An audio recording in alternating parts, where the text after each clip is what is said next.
Hello and welcome to Sound of the Day with me, Mark Hanson Audio. Today what we're going to do is mess around with some noise to make some drums sound cool. So let's listen to the finished product first and then work backwards.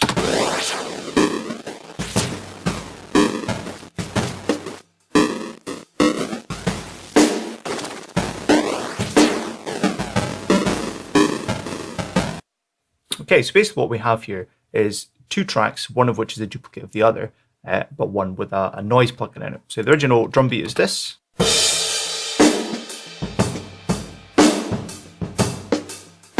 This standard drum beat. So what I've done is I've duplicated the tracks, and on the second track I've put the lo-fi plugin, which basically what the lo-fi plugin does is you can use it to reduce the sampling rate and use it to reduce the bit rate of your audio, creating all sorts of cool noise effects.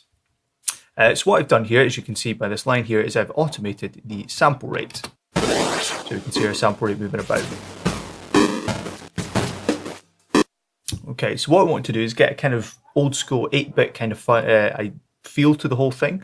So I've set my sample size down to 8 bits, and then since we're automating our sample rate, what I've done is I've set the anti-aliasing filter to 0%, which means we won't have any anti-aliasing. If you don't know what that means, basically anti-aliasing filters are there to sort of reduce kind of noise and artifacts caused by the sampling process. So by turning this off, what we're doing is we're letting all those noise and artifacts come through to give us our kind of noisy effect. And I've also put a little bit of extra noise and distortion on just to give it a bit of oomph. And then the crux of what I've done here is in Pro Tools, you can select your grid tool, and down here in your drawing tool, you can select various different like types of automation drawing. So for example, choose the triangle, and then whatever your grid is set to, in this case it is 1/8 notes, you can then click and draw basically this pattern of triangles in 1/8 notes. So let's have a listen to that.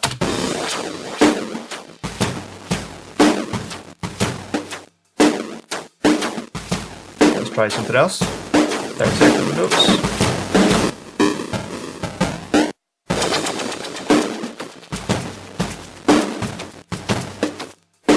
Quarter notes now.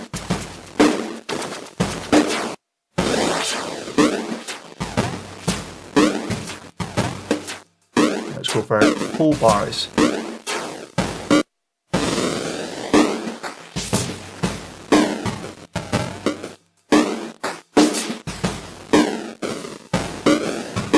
I really like that one. It gives this kind of very slow progressive build to the whole thing and really reinforces that kind of 8-bit kind of vibe. So what I ultimately did, and to give the whole thing this continual sense of movement, is basically chose several different of these grid types and then kind of melded them together. So for example, put a little bit something there, a little bit something there,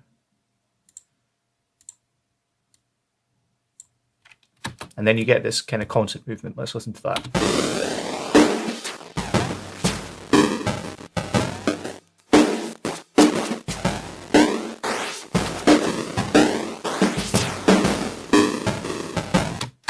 Yeah, and it gives it this kind of cool constant movement and constant variance, and you can play around with that to your heart's content.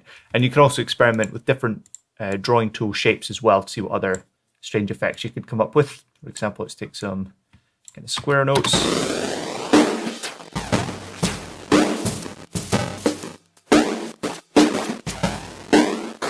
Come up with all sorts of cool stuff. Anyway, I hope you enjoyed episode number 5 of Sound of the Day with me, Mark Hanson Audio.